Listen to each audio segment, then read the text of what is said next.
El dinero vale lo que vale. 100 euros son 100 euros, 1000 dólares son 1000 dólares, ¿no? Vale, estupendo. Pero no se trata tanto de la cantidad de dinero que uno tiene, sino del valor que tiene ese dinero, de lo que puedes llegar a hacer con él. ¿Podías hacer lo mismo hace 10 años con 100 euros? ¿Podrás hacer lo mismo dentro de 20 años con 1000 dólares? Pues seguramente no. Y es que el valor del dinero está cambiando constantemente, así que si te interesa hacer que el valor de tu dinero vaya a más y no a menos, quédate conmigo y te lo cuento. En este vídeo incluso me va a dar tiempo a explicarte por qué estos niños están jugando con fajos de billetes. Esta imagen es real, es de la Alemania de 1923 y te aseguro que tiene sentido con todo esto del valor del dinero. Pero vamos a empezar por el principio. Y para ello voy a utilizar la típica imagen que todos hemos visto en alguna película, en alguna ilustración de una persona que tiene un demonio, un pequeño demonio y un pequeño angelito en cada uno de los hombros, ¿no? En este caso nuestra persona no es ni más ni menos que don dinero, ¿vale? Ese se supone que es tu dinero. Si el dinero fuera una persona, sería una cosa más o menos así.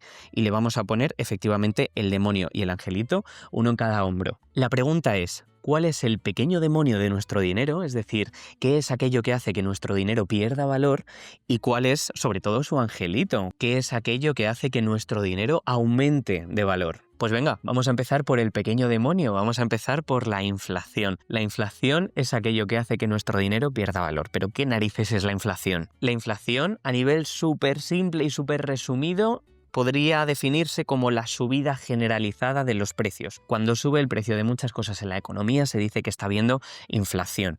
Si quieres una definición un poquito más técnica, se lo preguntas a ChatGPT, buscas en algún libro, pero en resumen sería esto. Pero ¿qué pasa? Que cuando suben todos los precios de un lugar, de una economía, pues lo que está pasando es que todo está más caro, ¿verdad?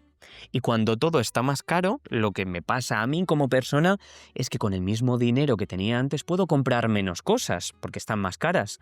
Conclusión, la inflación, esa subida generalizada de los precios, lo que está haciendo en realidad es que yo pierda poder adquisitivo. El poder adquisitivo es el poder comprar cosas, la capacidad que yo tengo para poder comprar cosas. Por eso la inflación para nosotros va a ser un pequeño demonio. Por aquí te dejo un gráfico en el que se recoge qué inflación ha habido en España desde el año 2000 hasta el año 2025. He cogido los últimos datos que tenía a mi disposición ahora que es verano de 2025. Pues así es como ha evolucionado. Entonces vamos a ir analizando tranquilamente esto y te voy a ir explicando otras cositas que a lo mejor no entiendes. Por ejemplo, esto de aquí arriba.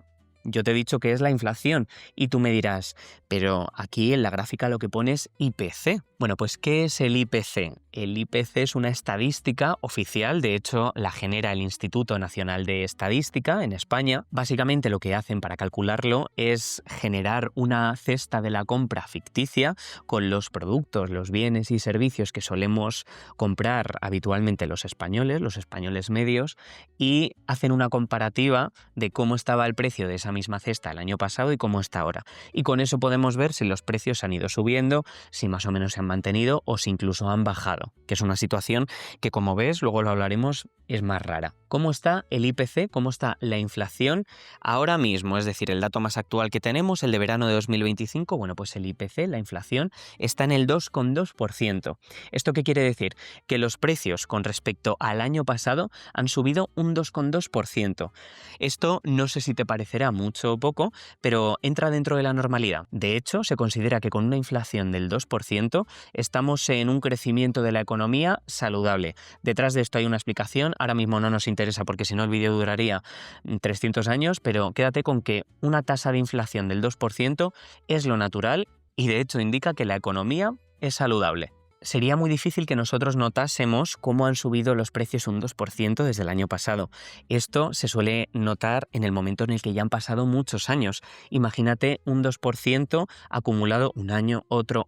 Por eso solemos darnos cuenta de que han subido los precios no tanto de un año para otro, sino de 10 años en 10 años, por ejemplo. Sin embargo, hay situaciones un poquito especiales, como lo que nos pasó a nosotros en julio de 2022, que fíjate, el IPC, la inflación, llegó a estar en el 10,8%. Esto es una barbaridad, ¿vale? Eso quiere decir que en julio de 2022 los precios estaban casi un 11% más altos, más caros que en julio de 2021. Eso sí que lo notamos de un año para otro. Pero fíjate las consecuencias negativas que tiene esto. Conozco el caso de una persona que en julio de 2021 había heredado 200.000 euros y tenía la idea de comprarse una casa. ¿Qué es lo que pasó? Que no se decidía por una casa y por otra y pasaron los meses.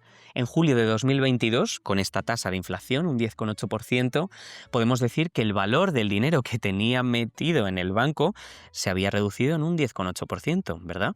¿Cuánto es el 10,8% de 200.000 euros?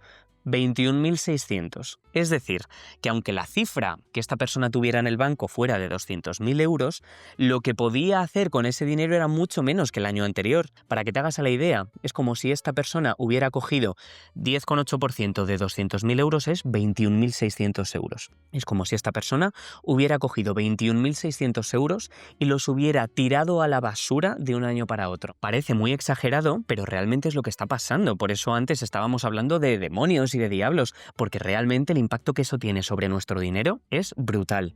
¿Y estos picos por qué suceden? Es decir, si habitualmente la inflación es del 2% y de repente llegamos a un 10,8%, ¿esto por qué sucede? Bueno, pues por cosas que están fuera de nuestro control. En este caso, pues fue una combinación de la guerra de Ucrania, que la energía salía más barata, que no nos llegaban pues materiales y suministros en condiciones de allí. También salíamos un poquito de la pandemia del COVID, las fábricas no se habían puesto al día, el proceso industrial era muy lento. No voy a dar ahora una masterclass de geopolítica, pero básicamente fue por circunstancias económicas y políticas que, insisto, no están bajo nuestro control. Y supongo que también te habrán llamado la atención esos picos hacia abajo en los que claramente el IPC, la inflación, es como negativa. ¿Eso qué quiere decir? ¿Que bajan los precios? Sí. Efectivamente, eso es lo que quiere decir, que no hay inflación, sino que hay deflación.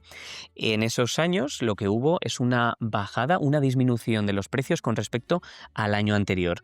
Como ves, no es lo habitual, de hecho son deflaciones súper bajitas, pero bueno, ya que estamos, pues te comento que es lo contrario de inflación. Deflación, bajan los precios. Y por último, y esto ya como curiosidad, también hay una última situación que puede darse, que es la hiperinflación, que es cuando las tasas de inflación son muy elevadas. Es lo que pasó en la Alemania de 1923. Alemania había perdido la Primera Guerra Mundial y tenía pues eso, que recuperarse tanto a nivel interno como pagar una deuda a los países que habían ganado la guerra. Es decir, la situación económica de Alemania era penosa. ¿A qué conclusión llegaron? Dijeron, bueno, si imprimimos más marcos, si imprimimos más billetes, el billete de Alemania de esa época, podremos pagar mucho más a nuestros trabajadores y digamos que nuestra economía irá muchísimo mejor en poco tiempo, ¿no? Es el pensamiento intrusivo que hemos tenido muchos de nosotros en algún momento. ¿Por qué no se imprimen más billetes? Lo que está pasando en ese caso no es que estés generando más riqueza, en realidad lo que estás haciendo es tunear la economía artificialmente y eso al final pues no tiene unas consecuencias demasiado positivas. De hecho, lo que pasa es que cada uno de los billetes que se imprimen acaba teniendo muchísimo menos valor. Cada billete vale muchísimo menos que antes. ¿Qué es lo que pasó? Que como imprimieron muchos billetes, los fajos de billetes pues no valían nada. Valía más el papel en el que estaba impreso el billete que el propio valor del billete en sí. Entonces nos encontrábamos cosas como niños que se hacían cometas con billetes, que es la imagen de arriba a la izquierda, niños que hacían manualidades con billetes, gente que iba a recoger su salario en una carretilla porque claro, necesitaba recoger muchos fajos y fajos y bueno, pues esta es la situación tan rocambolesca que se dio. A mí me parece súper curioso y bueno, no quería dejar de explicarte cómo puede llegar a afectar en una economía el hecho de que imprimamos billetes ahí a tutiplén. Pero volvemos a lo de antes, es decir, ya sabemos quién es el demonio de nuestro dinero, es la inflación, guay. ¿Quién es el angelito? ¿Quién es el que nos puede salvar de esa pérdida de valor de nuestro dinero? Pues en este caso vamos a llamarlo rentabilidad. La rentabilidad que podemos sacar nosotros a nuestro dinero. Definición súper sencillita, súper básica de rentabilidad. Es el porcentaje de dinero ganado, ¿pero por qué? Pues por haberlo ahorrado o invertido en condiciones. ¿Qué pasa cuando yo consigo una rentabilidad? Es decir, que consigo hacer crecer, multiplicar mi dinero. Pues que puedo comprar más cosas, lo contrario que sucedía con la inflación. Conclusión, estoy aumentando mi poder adquisitivo. Para que me entiendas, que además esto, como te digo, se suele medir en porcentaje. Si yo meto 100 euros en un depósito de ahorro o en una inversión que me da un 5% de rentabilidad, estaré convirtiendo esos 100 euros en 105 euros. He ganado 5 eurillos en concepto de intereses, en concepto de rentabilidad. Esto parece una minucia, pero claro, si trabajamos con cifras más altas, pues la cosa cambia. Si, por ejemplo, consigo colocar 100.000 euros durante 20 años a una rentabilidad simple anual del 12%, estaré alcanzando 340.000 eurazos. Aquí ya como que nos suena un poquito mejor. Es decir, la rentabilidad más o menos alta que le pueda estar sacando a mi dinero depende, para empezar, de la cantidad que estoy ahorrando o invirtiendo, del tiempo que lo deje trabajar, de un montón de cosas que ya hablaremos en otro vídeo. Por lo tanto, ya tenemos nuestro pequeño demonio, que es la inflación, y tenemos a nuestro pequeño angelito que nos puede salvar del infierno, ¿no? Que sería la rentabilidad. Vamos a combinarlos entre sí y vamos a hablar del caso de Elena, una persona que me he inventado, y vamos a ver cómo juega ella con su demonio y con su angelito. Vamos a suponer que ella, a través de sus ahorros, de sus inversiones, está consiguiendo una rentabilidad del 2%. Sin embargo, ese año ha habido una tasa de inflación normal del 2%. ¿Qué está pasando en este caso? Que la rentabilidad se está compensando con la inflación. El balance final de todo esto es que su dinero ni aumenta de valor ni disminuye de valor, se queda a un 0%. Esto es una situación en la que no podemos estar ni contentos ni tristes, nos quedamos ahí, estándar. Elena está con cara de póker. Vamos a ver una situación un poquito más chula. Vamos a suponer que yo he sabido elegir muy bien la manera en la que ahorro o invierto mi dinero y llego ese año a tener una rentabilidad del 11%, que aunque te parezca una barbaridad, este 11% es bastante asumible. En el momento en el que compensamos esa rentabilidad con una inflación normal del 2%, pues no solo una se compensa con la otra, sino que está ganando la rentabilidad. El balance final sería de 11 menos 2 del 9%. Es decir, yo puedo decir que ese año ha aumentado mi poder adquisitivo en un 9%. El angelito ha ganado, ¿estamos contentos? ¿Quién se puede aprovechar de este tipo de rentabilidades? Pues mira, he cogido una estadística de 2025 de dónde solemos meter el dinero los españoles. ¿Quién puede aspirar a tener rentabilidades altas como el caso de Elena ficticio que te he comentado? Pues las personas que habitualmente meten su dinero en fondos de inversión. ¿Cuál es el problema? Que si te fijas, solo el 30,2% de los españoles realmente se están aprovechando de ese tipo de rentabilidades, de ese tipo de herramientas. ¿Cuál es la realidad? Pues nos vamos a los numeritos de arriba, que casi todos los españoles tenemos nuestro dinero metido en libreta, depósitos o cuenta de ahorro. Eso hace referencia, digamos, a las cuentas bancarias clásicas que tienen muy poquita rentabilidad, que te dan muy poco porcentaje de intereses por tu dinero. Está muy bien que todos tengamos cuentas bancarias, de hecho es fundamental. El problema es que del 87,5% de españoles que tienen cuentas bancarias, solo un 30,2%, como veíamos antes, tienen activas otro tipo de herramientas, de mecanismos para llegar a rentabilidades altas. ¿Qué es lo que pasa cuando uno no aspira a rentabilidades demasiado altas y nos dejamos llevar un poquito por ese demonio? Bueno, pues la situación que te dejo aquí enmarcada, que las rentabilidades, vamos a suponer que de media, entre depósitos, cuentas de ahorro, las rentabilidades a las que aspiro son del 1,5%. Para simplificar cifras, vamos a suponer que llegamos a una inflación del 2,5%, lo cual pasa bastante a menudo. ¿Cuál es la situación final? Pues lo que te decía, que el demonio está ganando. Tenemos un balance final de menos 1% de rentabilidad, es decir, nuestro dinero está perdiendo un 1% de su valor. Nuestro poder adquisitivo se está reduciendo en un 1%. Y esto parece una tontería y dices, bueno, estoy dispuesto a asumir una pérdida de valor de mi dinero del 1%, pero si te pones a multiplicar esta misma situación año a año, en el momento en el que pasen 10 o incluso 20 años, tu dinero habrá perdido un 20% de valor. Eso es una barbaridad, en el mejor de los casos. Pero bueno, vamos a acabar el vídeo siendo un poquito optimistas. Fíjate, estos son noticias bastante actuales que nos dicen que el ahorro conservador vuelve a perder poder adquisitivo. Un poco lo que te decía. ¿Cómo evitarlo? Es decir, desde los medios de comunicación se nos invita, es como que nos motivan a gestionar nuestro dinero de otra manera para sacarle más rentabilidad. Las otras dos noticias, súper optimistas. Los españoles ya no dejan su dinero bajo el colchón. Es que antes mucha gente guardaba los ahorros debajo del colchón porque consideraban que era el espacio más seguro.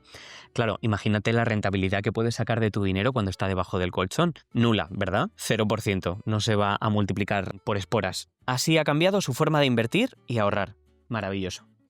Y la última noticia. Los españoles se cansan de los depósitos, es decir, de ese tipo de cuentas de ahorro que nos dan poquita rentabilidad, y aceleran el traspaso de dinero de la cuenta a los fondos de inversión, ese 30,2% de herramientas que antes te comentaba que sí que nos ayudan a tener una rentabilidad muchísimo mayor.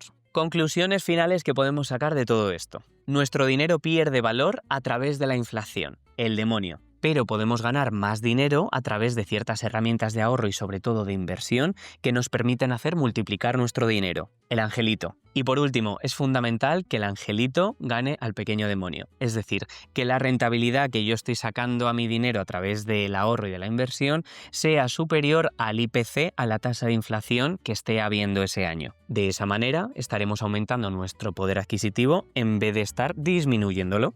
Y con esto ya he terminado. Si te interesa la educación financiera y saber un poquito más acerca de diablos y angelitos económicos, ya sabes dónde encontrarme. Adiós.